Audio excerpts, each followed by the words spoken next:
Buen día, soy Nayeta Alcántara Zúñiga y hoy les voy a hablar sobre el aprendizaje 5 de las condicionantes de la transformación del proyecto de arquitectura.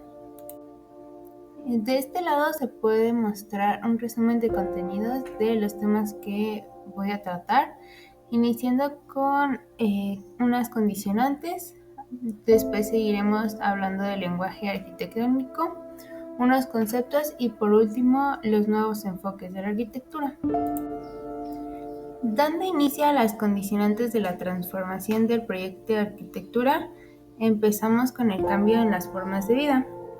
Cualquier reflexión acerca del hábitat contemporáneo y las formas de vida requiere ser situada en su contexto ambiental, acotado por las diferencias socioeconómicas y singularidades sociales, culturales y o políticas.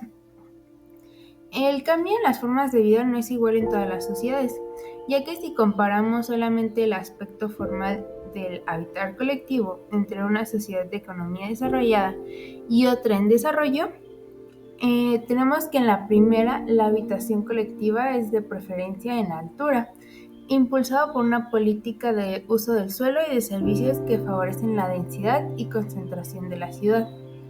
Más sin en cambio, en la segunda, las políticas habitacionales de construcción masivas son mayoritariamente de baja altura, extensos con conjuntos habitacionales compuestos por unidades de viviendas adosadas de 1 hasta 2 pisos repetidas casi hasta el infinito. Observando este fenómeno desde la transformación de la vivienda, pues es evidente que a pesar de sus innumerables inconvenientes en términos urbanos, el modelo por extensión se ajusta más a una sociedad en desarrollo, que deja abierta la posibilidad a cada grupo familiar, de acuerdo a sus posibilidades de que transforme la vivienda. Pues esta es una realidad que estamos sufriendo en la arquitectura que no se adapta a nuestras necesidades ni al medio ambiente. La familia y las formas de relacionarse están sufriendo un importante proceso de cambio que aún no ha sido reflejado. Después seguimos con el impacto energético y ambiental en los edificios. La gran intensidad energética de la edificación es promovida por diseños asociados con el modelo de desarrollo, el aumento de población y la concentración urbana. Algunos de los principales factores que determinan el consumo energético de estos edificios son fundamentalmente la climatología, la calidad del diseño y equipamiento, pero también su mantenimiento y forma de explotación de los mismos. En cifras de impacto real, la edificación es considerable. Así, por ejemplo, está comprobado que la energía utilizada en Europa en los edificios residenciales y de servicios como calefacción, refrigeración e iluminación constituyen aproximadamente el 40% del consumo de energía primaria convencional. Esto a escala mundial pues resulta demasiado impactante. Y el 50% de estas emisiones de carbono son atribuibles a los edificios de una u otra forma. Si a ello se le agrega la energía usada en viajes hacia y desde los edificios, la cifra se aproxima hasta casi el 70%. Por lo tanto, si lo observamos de este modo, arquitectos e ingenieros tienen una gran responsabilidad de reducir estos altos índices de emisión de carbono, diseñando así edificios energéticos y ambientalmente sostenibles. Por otra parte, el proceso constructivo también tiene un gran impacto ambiental para el entorno próximo en todas sus fases, desde la implementación en el entorno natural, pasando por materiales de construcción y los residuos, y continuando toda la vida útil del edificio en fases de ocupación y mantenimiento. Como contraparte, el sector de la edificación es el más accesible a las modificaciones. Cada una de sus fases se presentan propicias para la implementación de acciones de transformación y cambio hacia procesos de eficiencia energética y ambiental, que permitiría reducir el impacto sobre el medio ambiente. Ahora bien, teniendo una nueva condicionante que es sobre las nuevas exigencias del edificio, esta lista de requerimientos que el proyecto normalmente debe satisfacer, se han agregado las nuevas exigencias ambientales, que integradas al diseño incorporan mayor complejidad a los proyectos de arquitectura. Así, por ejemplo, como antes ya se tenía sobre los conceptos de sostenibilidad, eficiencia y ahorro energético, se agrega una interminable lista de requerimientos entre los cuales se puede destacar la valorización de los residuos, la gestión ambiental, el reciclaje, la calidad del ambiente interior, el confort, la contaminación acústica, entre otros. Si bien las nuevas herramientas incorporadas al proceso de diseño permiten cumplir en parte con estas exigencias, se tiende cada vez más a la especialización y coordinación de expertos. En la actualidad es posible contrastar los criterios de diseño con los criterios energéticos y medioambientales. La posibilidad de visualizar del proyecto en su contexto permite estimar y evaluar prematuramente el comportamiento energético de tal edificio y así realizar un análisis preliminar del impacto ambiental de los edificios. También es posible que con la tecnología ya existente, la utilización de sistemas energéticos renovables, especialmente la energía solar pasiva como combustible en viviendas y edificios, su uso masivo contribuiría a la disminución de los costos y factibilidad económica. La capacidad reguladora de los sistemas naturales y mecánicos del control del edificio, según Serra, será la que determine su rendimiento de confortabilidad. Sin embargo, las normativas y controles de calidad de los materiales permiten conocer las cualidades energéticas y seleccionar así los más adecuados, las instalaciones que sean más eficientes. Pero no podemos decir que ello haya implicado un avance en la calidad espacial del habitar, en cuanto a satisfacer realmente las necesidades cambiantes de la sociedad actual.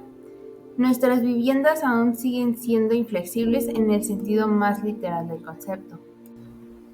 Ahora hablaré un poco sobre la transformación del lenguaje arquitectónico, pues ya que todo este proceso de transición y transformación ha generado un nuevo lenguaje con el que opera la forma arquitectónica. Conceptos como los que se definen forman parte de este nuevo lenguaje, con expresiones procedentes de la biología, de la termodinámica o hasta de la geometría no euclidiana. Se busca conectar e interpretar la lectura contemporánea del espacio arquitectónico y adecuarlo a esta nueva realidad. Para Soriano y Valor, este lenguaje es el enunciado de la complejidad caracterizada por la indeterminación y la inestabilidad aplicadas en la materia arquitectónica. Una obra que expresa muy bien este nuevo lenguaje es en esta imagen de la izquierda, es el edificio diseñado por el arquitecto Stephen Holt para el Instituto de Tecnología de Massachusetts como residencia de estudiantes en Cambridge. Este programa arquitectónico contempla 350 dormitorios con comedores y espacios públicos. El concepto de diseño espacial del edificio es como el de una esponja, de tal modo que la fachada es una membrana porosa, una doble piel que lo cubre todo con diversas aberturas a gran escala. Esta porosidad del edificio se desarrolla también en el sentido vertical. Esto otorga dinamismo a la estructura de circulación y conexión a los espacios interiores. Bien, ahora hablaré sobre algunos conceptos de este nuevo lenguaje arquitectónico. Como primer concepto tenemos a los injertos, alteraciones y modificaciones. Se trata de aplicar una porción de pensamiento vivo a alguna parte del organismo de manera que tenga algún lugar con una unión orgánica. Después tenemos espacio y forma, que la forma congela unas determinadas relaciones, donde alterar no es sinónimo de cambiar su esencia. El espacio no se define desde la forma, sino desde sus conexiones. Se establecen órdenes basadas en relaciones topológicas y no formales. Según Ignacio Paricio, el aumento en la satisfacción de prestaciones a escala de la vivienda implicará la flexibilidad, acondicionamiento y perfectibilidad. en función de ganar espacio para los nuevos usos introducidos en las formas de vida. Con relación a este aspecto, la definición de la forma debería venir dado por criterios derivados ya de un estudio del ambiente natural. Después tenemos al fractal. Los modelos fractales sirven para describir fenómenos complejos aplicados a la arquitectura, ya que pueden llegar a proporcionar un nuevo concepto del orden. Materia. La arquitectura pierde pesos sin que por eso pierda consistencia. Su forma depende más del observador y no del objeto. Acá seguimos con más conceptos. Iniciamos con secciones, que este es un espacio definido por relaciones y no por geometrías, en el cual podemos establecer continuidades entre puntos lejanos donde el tiempo no es sinónimo de recorrido narrativo. Después tenemos pliegues, que es la complejidad dimensional no prevista. Tenemos fragmentos también, que es la idea de destrucción, colisión o incompletud, el aumento de la velocidad del proceso de producción y consumo, ya que implica el desvío de productos hacia inferiores duraciones y tendencia hacia lo desechable común a escala de los objetos. Esto se está verificando inviable en productos como la vivienda, donde la tendencia es más a la durabilidad en términos de estructura, de modo que soporte la velocidad de los cambios. Después tenemos la ficción, que son procesos naturales y de sistemas complejos con leyes propias, intentan ser incorporados como métodos arquitectónicos, crear formas desde criterios no formales. Bueno, asimismo pasaré a explicar acerca de los nuevos enfoques. La transición como proceso ha definido diversas orientaciones implícitas en una situación de cambio, donde se pone en juego la creatividad, la experimentación y la búsqueda de propuestas alternativas con las cuales afrontar la nueva situación. Con relación al proyecto arquitectónico, lo creativo, según Mancini, se expresa en la necesidad de replantear las formas productivas del hacer, las cuales deberían tender hacia el equilibrio ecotecnológico. Lo creativo se encuentra en la capacidad de refundir el diseño entre los ciclos de la materia y los flujos de la energía, que sean compatibles con el ambiente, expresada en la fórmula de la rigidez a la flexibilidad. En la actualidad, el enfoque pretende el contacto o la conexión entre la primera naturaleza, la preexistente, y la segunda naturaleza, lo que hemos construido, la artificial, la que se encuentra en la búsqueda de lo apropiado en el acoplamiento de las condiciones, en términos de sistemas dinámicos y del paradigma entrópico. Los diversos enfoques fomentados por esta nueva actitud, asociados con el proceso de transición energética, tienen un origen común y por tanto resulta complejo analizarlos por separado, ya que de alguna manera son visiones simultáneas que persiguen los mismos objetivos. Es decir, son desarrollos que forman parte de un mismo discurso expresado con diferentes matices. Desde esta perspectiva, hemos podido organizar los enfoques de diseño en tres ámbitos: en el energético, ecológico y sostenible, que especificaré a continuación. Como se mencionó antes, uno de los enfoques es el enfoque energético. El enfoque energético surge casi exclusivamente como un planteamiento de ahorro de energía asumido desde la arquitectura bioclimática, dando paso posteriormente a una concepción integral del diseño energético y de la eficiencia energética, en la que se tiene en cuenta toda la complejidad de sistemas y componentes asociados al proyecto de arquitectura, tanto en su fase de construcción como de mantención. Ya que antes de la crisis energética en los años 70, una práctica habitual del proceso de diseño era que los edificios se proyectaban con muy poca consideración al problema del ahorro energético. Así, una vez concebido el proyecto por el arquitecto, se llevaba a un ingeniero para que, sin estropear el diseño arquitectónico, incorporara los sistemas de climatización y acondicionamiento ambiental. debido a que el principal objetivo del diseño de edificios era proporcionar confort ambiental para apoyar y reforzar las habilidades productivas de las personas. La calefacción, la refrigeración, el control de humedad y aire no se observan como sistemas y técnicas relacionadas, sino solo como condiciones en sí mismas productoras para el confort humano, sin reparar en el ahorro energético. La crisis energética implantó un desarrollo integral del diseño, con la mayor participación e integración de los diversos profesionales. Desde ese periodo, el enfoque energético junto al diseño solar bioclimático o diseño biofórmico son las concepciones de un diseño sensible al clima, que describen con mayor precisión la conexión entre la biosfera y la forma de los edificios. A pesar de que muchos de estos esfuerzos resultaron nada simples y poco económicos, en la actualidad, gracias a todas esas experiencias, existen criterios de diseño, tecnologías y materiales nuevos que, incorporados al proceso inicial del proyecto, permite conseguir un buen funcionamiento energético del edificio.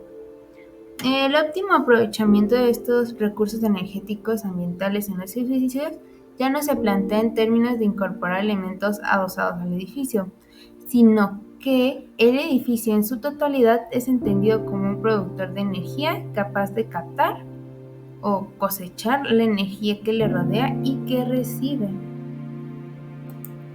También los esfuerzos de transformación energética están asumidos desde diferentes aspectos.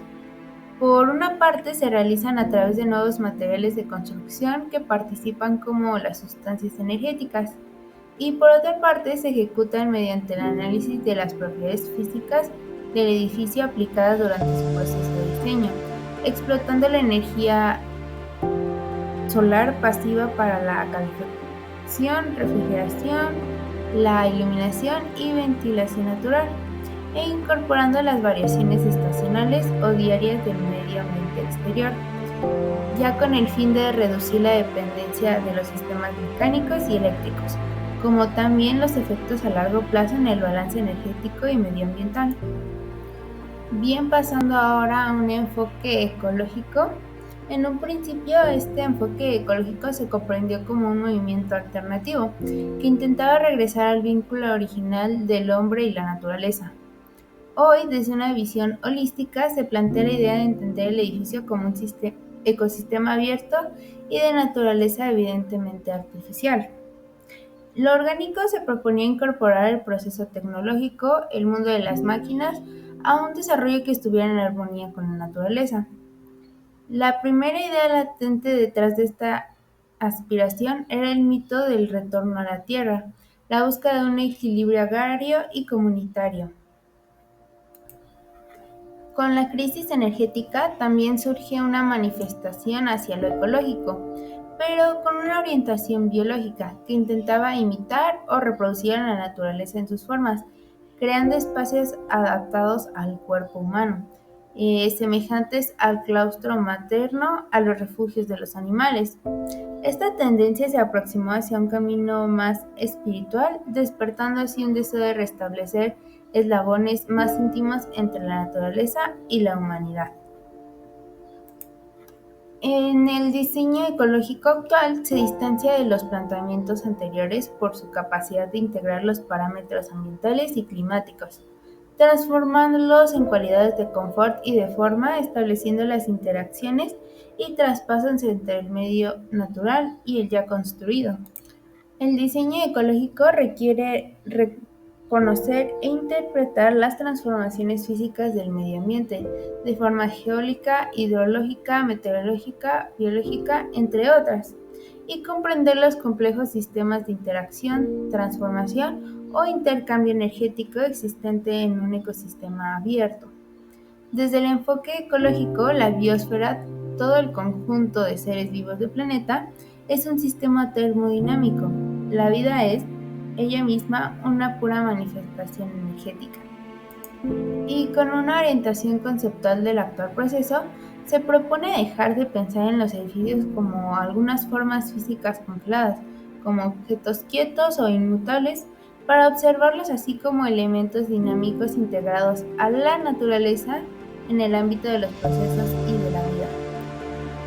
Bien, por último tenemos el enfoque sostenible, un enfoque difícil de tratar, ya que el enfoque sostenible pone en crisis la insostenibilidad del desarrollo humano, situando la problemática en las limitadas capacidades de los sistemas naturales, la necesidad de equidad social y la preservación de los derechos y oportunidades de las futuras generaciones.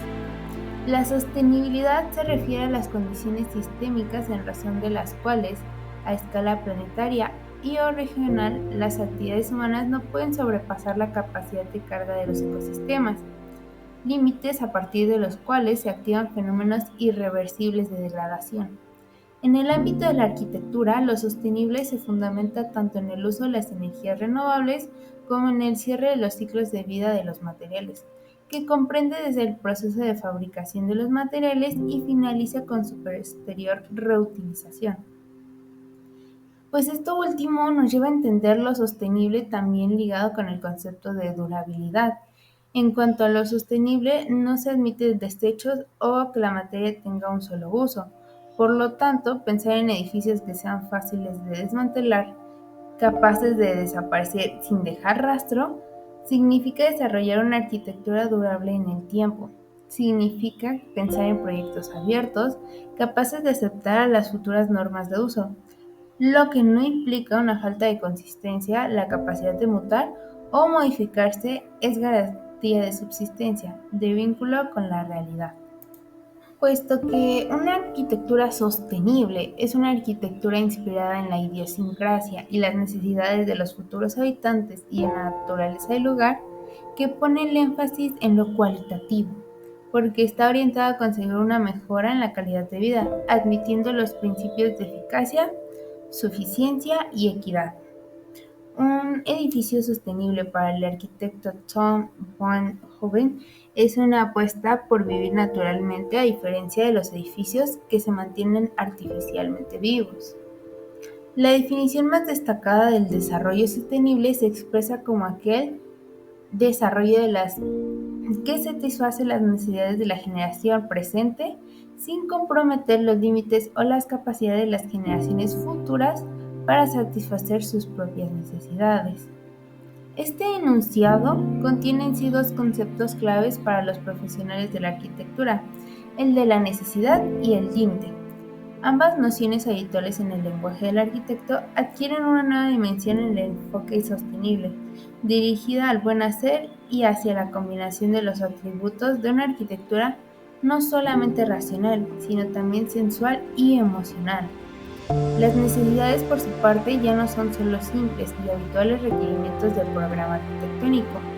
Si para hacer la arquitectura de siempre se debía escuchar las exigencias de los usuarios, para hacer una arquitectura sostenible se deben escuchar los deseos de los beneficiarios. Bien, por último, como conclusión, sabemos que desde la crisis energética de los años 70, la discusión de la problemática ambiental ha trascendido a todos los ámbitos de la sociedad.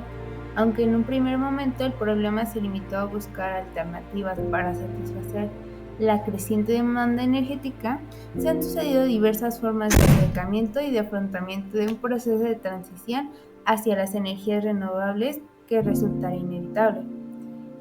El proceso de transición energética ha transcurrido en diversas fases. En un primer momento, que se define como de inmovilización, se produce una minimización del problema. Posteriormente se entró en una fase de duda e inmersión, identificada por el esfuerzo para dimensionar el problema. En la actualidad, la humanidad aún se encuentra en una fase de exploración y reflexión. Sin embargo, los objetivos siguen siendo los mismos. Aún se subraya la necesidad de incrementar significativamente los esfuerzos para apoyar un desarrollo sostenible que permita una mejor administración de los recursos mundiales. La idea de sostenibilidad en acción todavía es rechazada en favor de intereses económicos, todo lo cual no hace más que reafirmar la urgencia de dar inicio definitivo al proceso de transición energética y de desarrollo sostenible cuyo predicado, satisfacer las necesidades energéticas de hoy sin comprometer el desarrollo futuro, debe dejar de ser un eslogan, ya que mientras más tarde reaccionemos, mayor es la posibilidad de llegar a la autodestrucción, como así afirma Mazzini. Es así como termina mi conclusión y agradezco su atención. Gracias.